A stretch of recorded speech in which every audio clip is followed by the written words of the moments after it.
or kontakin ang kanyang tumayong abogado doon sa loob ng Senado. So, hindi na po natin patatagalin. Ito na po si Attorney Vincent Badong. Sir, magandang araw po. Kamusta po kayo at welcome sa aking channel. And thank you sa inyong time at napaunlakan niyo po ako. Magandang araw din po sa mga lahat po ng mga audience po nyo. And then, minarapat ko kung kumbaga po sa inyo ngayon as advised by Agent Morales na rin po. Oh, okay. So, sir, nalungkot po ang taong bayan dahil sa nakita naming injustice na ginawa ng mga senador, lalo na si Senator Jinggoy Estrada. So, tutukan po natin yung sa pinipilit ni Jinggoy na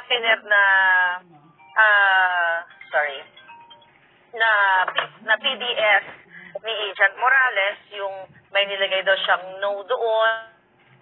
Tingin po sa amin, ano ba talaga yung gustong mangyari ni Senator Jinggoy Estrada doon sa Senate hearing na yon? Well, yung with regard mo doon sa PDS na hinihingi na authenticate sa kanya, matagal na po siyang nag-apply ng PIDEA. No? So sa tagal na po na yun, hindi niya na po exactly ma-recall kung ano po yung mga nilagay niya. Pero definitely, dun po sa portion when you are asked, have you ever been formally charged? Nung mga panahon na po yun, nakasuhan po siya. And fortunately, na-acquit po siya. Kaya po yung pagka nag-fill up po siya noon, he's proud to say, to think on the yes box. Tapos, kasi po sa ilalim po ng yes, if you say yes, at may nakalagay po doon na others, please specify. So, inilalagay niya po doon yung special order, no acquittal po niya. Kaya, there is no reason for him not to even say no na hindi po siya na-charge. Kasi meron mo siya pero he was acquitted. And today, wala pa po siyang conviction kahit na anong kaso po. So, ibig sabihin, sir, kahit na nilagay niyang no, ibig sabihin, okay pa rin. Tama ba ang pagkaintindi ko? Hindi po kasi. Kung no po kasi, hindi po naman po kasi because he was formally charged. Okay. No? He was formally charged.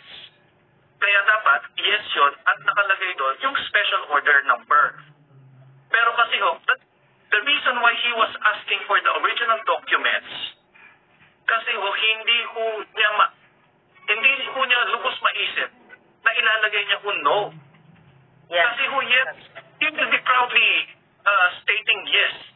In fact, acquitted po siya. Yun po yung reason lang po niya. Kaya there's no reason for him to deny na nakasukan po siya. Sir, nandoon kayo sa tabi ni Agent Morales. Yes, ma'am. Ramdam kami, malayo kami, nasa labas kami, nasa social media po kami, nanonood kami. Ano yung feeling nyo? Kasi ang nakikita po ng taong bayan talagang binubuli ni Jinggoy Estrada, si Agent Morales, at talagang tumatawa pa siya, insulting laugh. So ano yung feeling ninyo during that time na ginagano ng isang senador ang inyong kliyente na si Agent Morales? Ano lang naman po, ang nasabi ko lang naman sana i-treat yung client ko. Yung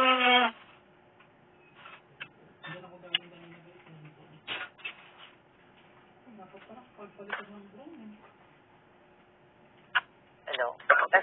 Opo. Kasi unfair treatment po talaga yung nakita namin. Actually, nakakadurog ng puso. Yung nagsisinungaling na unang si Picoy, hindi man lang nasigawan o nabulyawan yun ni Jinggoy Estrada. So, nakatutok talaga siya kay Mr. Morales sa client ninyo. Ramdam po namin yung galit niya. Okay, na pag-discredit niya at pagsira niya kay Agent Morales. So, kayo din po ba? Yan din yung na-feel ninyo during that time? Kasi yung client ko po is just a resource person. In fact, may other kinokondak na hearings po ngayon. Allegedly, kine-question ko yung nationality ng isang mayor. Pero very polite ho yung mga senators. Yeah. And very obvious naman na lying to the teeth kasi hindi nga ako niya maalala kung saan siya nagtira. And kung bakit late ho siya nag-register ng birth certificate. Pero the senators there were very polite dun ho sa witness nila. I was just wondering why medyo hindi ho kagaya nung treatment ho kay Mr. Morales po. Yes, sir. So, nung hinihingi po ni Agent Morales, yung copy, yung original copy ng PDS niya, ininsulto din siya ni Escudero, ni Jinggoy, na parang sinabi nila na, hindi mo nga mai-provide yung original copy nung authority to off and pre-off na ako po yung nag-leak nun, ako nagpalabas. So, bilang isang abogado, maihahambing ba yung PIDEA, yung pre-op and authority to off na nilabas pong Xerox copy doon sa PDS ni Agent Morales? Let's put things in proper context po, para malinaw. Unang-una ho, yung leaked PIDEA documents ko na yan, hindi ko galing sa client ko po yan. Na-leak ko yan, doon po nagsimula ang problem niya. The reason why he's being asked to testify is based on his knowledge kung ano po ba yung pangyayari doon sa likod ng document na una yun. And the only one who can authenticate such document, yung pumikot na yan na document na una yan, si Mr. Morales because siya po mismo ang gumawa yan. So yun lang po ang niya, in-authenticate niya lang po kasi yun po ang ginawa niya. Pero kung sa pagkalat po, wala po siyang, he doesn't have any motive para pakalating mo yan dahil dyan po naggumulo ang buhay po niya. Sa documents po na yan. Yes, sir. So doon naman po sa PDF na hiningi niya ngayong original, which is hindi na-provide ng PIDEA, di ba? Hindi po ba dapat napakabilis lang i-provide yung original nun since sinuplayan nila ng photocopy si Jinggoy? The good thing about it po, ma'am, is hindi pa ho naman tapos yung hearings, suspended pa lang naman ho. So, sa next hearing, yung original documents should be provided sa Senate kasi ang allegation po nila is chinek niya ho yung no. When in fact, he knows for a fact na yes po yan dahil nga may kaso po siya noong panahon na yan at acquitted po siya. So, wala pong problema yun pagka sa application ho ng government since acquitted po siya. Yeah, oo. Hindi pa naman siya convicted katulad ni Jinggoy Estrada. So, sir,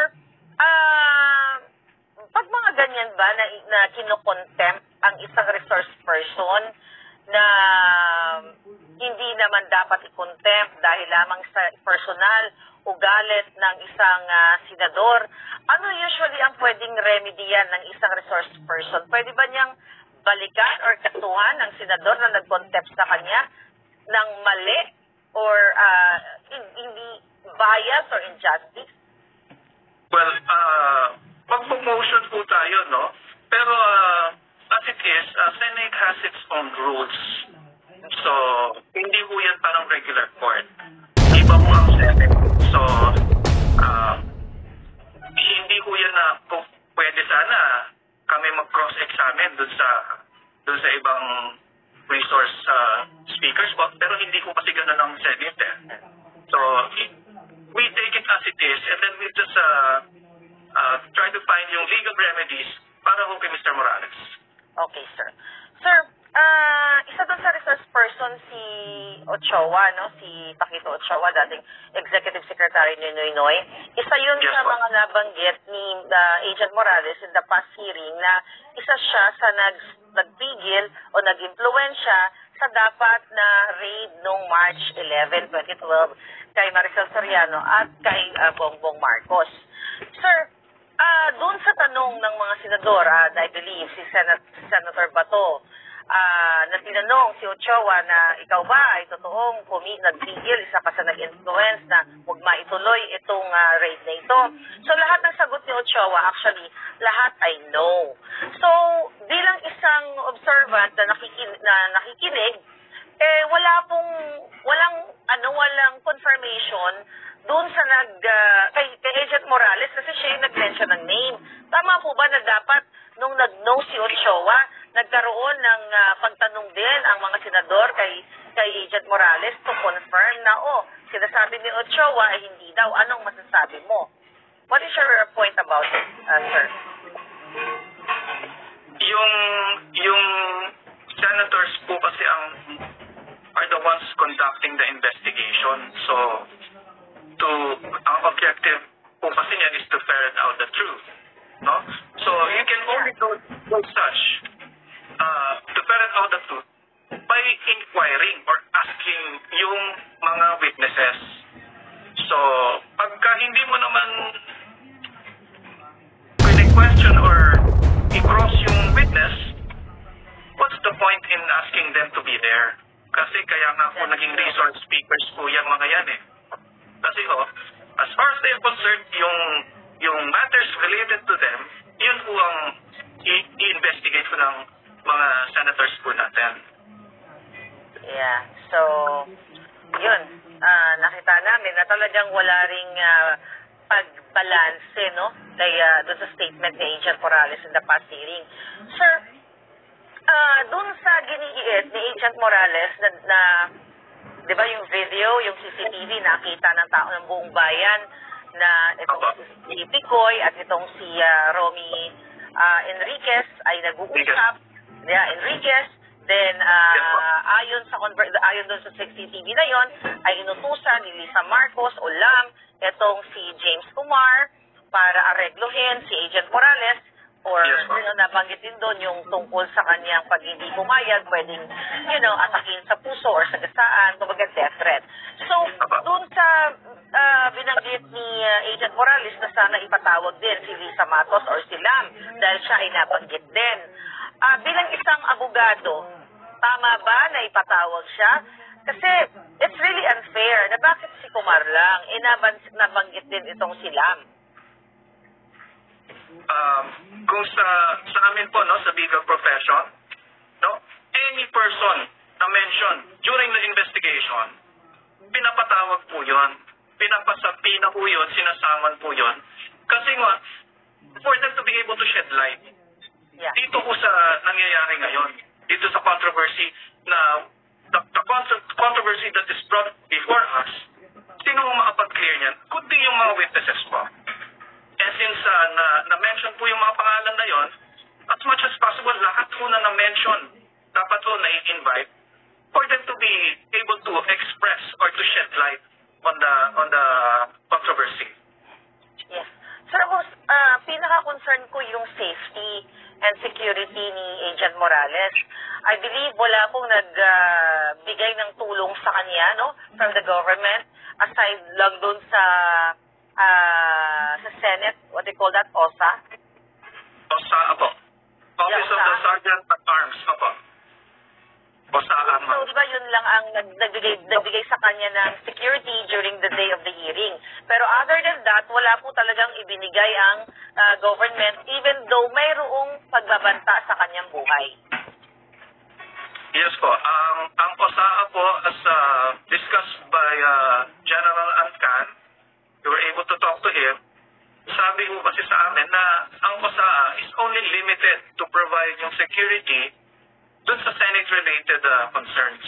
But since meron pa po siyang mga ibang hearings that he has to attend to, hindi na po na-provide ng OSA po yun dahil hindi na po Senate-related. So, in short, wala po siyang security or protection dun sa mga personal po niyang mga kailangang attendan ng mga hearings and other errands. Yun po. Pero sir, di ba, may death threat siya eh. Narinig namin sa video. At saka sa sitwasyon niya ngayon dahil nga ang presidente ang nasasangkot dito. Hindi po ba dapat merong tayong ahensya ng gobyerno na mismong ilalapit ang serbisyo sa isang Morales o Agent Morales na peligro ang kanyang buhay?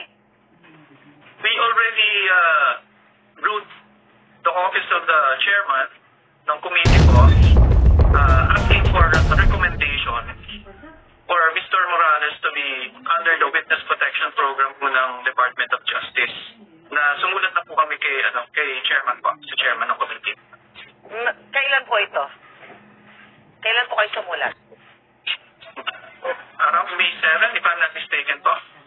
last hearing, nung May 7 po.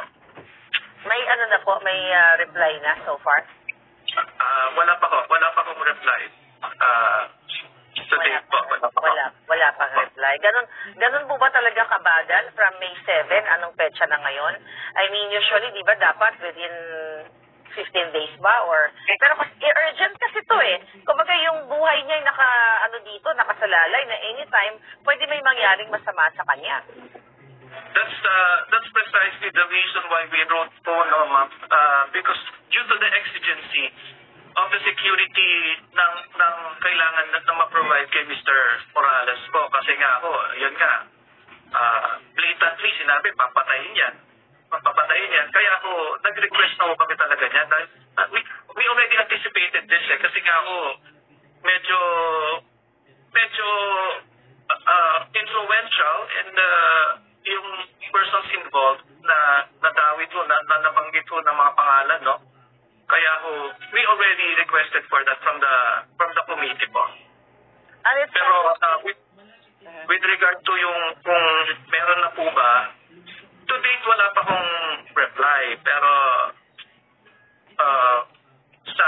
with regards to the reason that we do not know po, siguro the best would be the committee.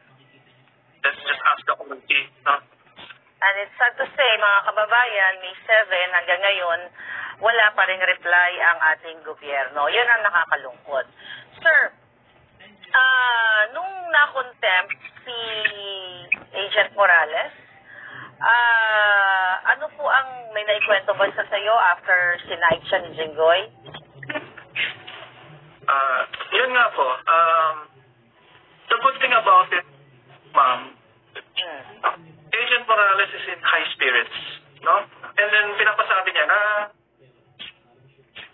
salamat daw po. And please continue supporting him. Yun lang po. We will support him. Sir, ilang days ba siya ilang days siya madidetain? Until the next hearing po. Pero ano po yan iba naman po kasi ang rules ng Senate, no? Just like what happened with Dr. Lorraine Badoy and Ka Eric po, no? Because of yung pressure from outside and from the Association of the Retired Generals, medyo na compel ko sila or they were forced to lift yung contempt ng pag-cite kay sa dalawang butihing mga vloggers natin. So with Agent Morales pwede naman mamalit po yun, no? And that would be sa committee na po yun. Because the committee was the one who cited him for contempt. Kanina po ba, bago kayo pumasok sa Senate, may mga tao, may mga supporters si Agent Morales sa labas ng Senate? Hindi ko po masyadong napansin, ma'am, nung papasok po. Pero nung palabas po ako, ayun ho, nandun na po yung mga yung supporters despite the heat, no? Kasi natapos po kami. Hindi ko si Agent Morales medyo past 12. Masyado mainit na masyado. Pero nandun naman po yung mga supporters and then I was able to talk to them naman po. When they interviewed me, nasabi ko naman don't worry because Agent Morales is in high spirits. And excuse me. Yun lang, ang gusto niya, sana wag sila mapagod sa support. Yeah, for sure. Hindi po. Yung family po ba niya, na-contact ninyo? Na may pumunta po bang family doon? Ano pong balita sa pamilya niya? Nung nasa detention room po kami, initially, his wife was, syempre, expected naman po na medyo naging hysterical and, she was so worried na sabi niya, paano na yan, anong mangyayari? And then, Agent Morales gave the phone to me. Ito pa, sabi mo si attorney. And in-assure ko naman po na, ma'am, don't worry po, maganda naman po yung situation po niya. Ang problem lang po, kumbaga, with regard to sa situation ni Agent Morales, matapang mo si Agent Morales, mo siya, in high spirits and then, yun lang, kailangan niya lang ng support, no? From all of you. Yes. For sure, dito naman. Go ahead, sir. Nung nasa labas ko kasi ko, actually, hindi, I wasn't able to recognize them as media, no? Kasi, mga vloggers ba yun or something. Pero ang mainstream ho, wala ko akong nakita. Yan ho ang ano, wala akong mainstream media. Like, wala akong yung mga GMA, ANC, ABS, wala akong nakita mga ganun po. Just So, the vloggers. So walang And the nag-cover supporters po. na mainstream media? Walang nag-cover kanina na mainstream media na, yung known. We were located kasi across po dun sa mga sa media. Although we saw several cameras, we just don't know kung ano yung mga specific na media outfit po na yung mga yun po. Sir, kasi I think, last hearing, may nakarating sa akin na information, no, na baka ay ma-issuean ng warrant of arrest si Agent Morales at ito ay fabricated. May update po ba kayo doon? May narinig ba kayo? May nag-inform sa inyo? Ano ang doon? Ano ang na-inform kayo? Na-inform po kami, pero ang sabi ko nga po, until and unless we get the confirmation o yung details of that warrant, that's the only time we can act on it. Pero since pinaikot-ikot na po yun, wala ko kaming magawa naman because we don't have any idea kung ano po yun, tungkol saan yun, at kung anong court, saang court, and sinong complainant. Ayun po. Kaya po, we take it as it comes. So, by the way, yung kanina po, yung nasa Senate po, no? While we were inside the Senate, yung third floor studio po, yun po yung humahabol po kay Agent Morales. Hi kay Pam at kay Marlon. Thank you so much, third floor studio. Yeah, nakita ko nga po yung kanilang coverage. Go ahead, sir. Yun, sila lang po yung humahabol noon. And, as far as I can recall, sila lang po yung pero syempre papunta na po kasi kami sa detention room, no? Kaya limited na rin hindi na rin po sila masyado nakalapit, pero sila po yung mahabol. Sir, ang pinag-aalalahan po namin, no, ng mga supporters ni Agent Morales, dahil nga doon sa CCTV na possibly na pwedeng, ang sabi nga is matake sa puso. So, alam po na taong bayan kung anong ibig sabihin, no, na pwede siyang painumin ng something na pwedeng mag-cause ng sadya. So, nag-worry po kami na baka may, may magpainom, magpakain sa kanya ng mayroong something. Ano po ang kondisyon niya doon? Dapat ba, magkaroon siya ng sarili niya talagang pagkain at huwag magtiwala sa kahit kanino or mismo sa loob ng Senado na magbigay ng food sa kanya, sir? Yung OSAA naman po, ma'am, I believe they're independent naman, no? Yung OSAA, because under the leadership po ni General Alcan, confident naman po kami na talagang isi-secure nila si Agent Morales. Because if ever something happens to Agent Morales, si OSAA po, si General Alcan po, will be the one liable. Kaya as much as possible, if siguro si General Alcan, mas gusto niya makalaya na si Agent Morales para wala na siyang liability. Because if something happens to Agent Morales under the custody po ng OSAA, well, that's going to be a totally different story po. Yeah, pero syempre ako po, no, kung ako ay pamilya ni Agent Morales, kahit pagsabihin pa nating maganda yung reputation nito ng OSAA, dahil sa narinig ko sa CCTV, diba, anything is possible sa mga bangag o evil na nakaupo sa gobyerno. So, okay naman po, diba, magpadala ng sariling food si Agent Morales from his family? Yes po. Actually, yung visitation po, no?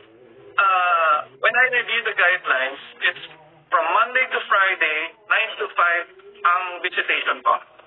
Pwede naman po. 9 a.m. to 5 p.m. Yes po.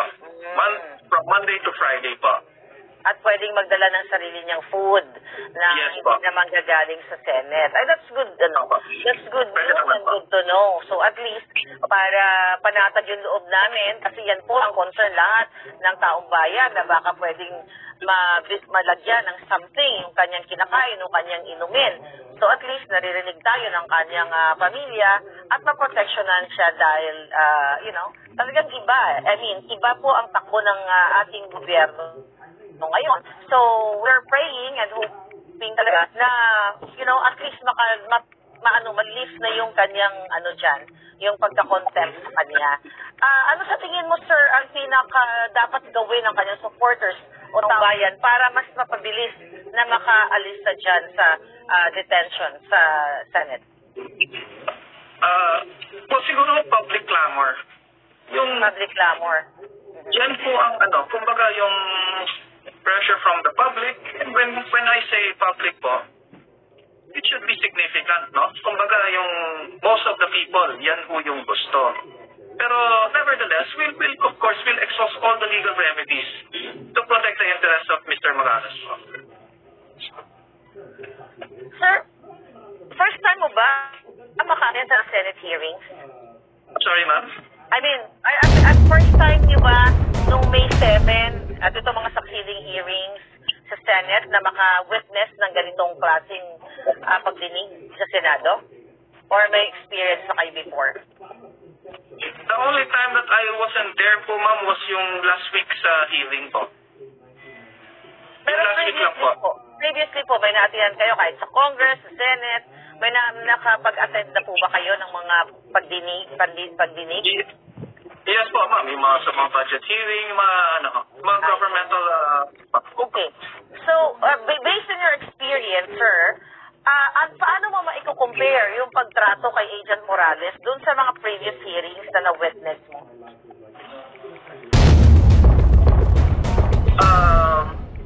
It's going to be very hard for, to be putting... I don't want to put words in my mouth po, pero those are the usual. In fact, hindi mo siya comparable with the existing hearings that are ongoing. Mhm. Iba po siya.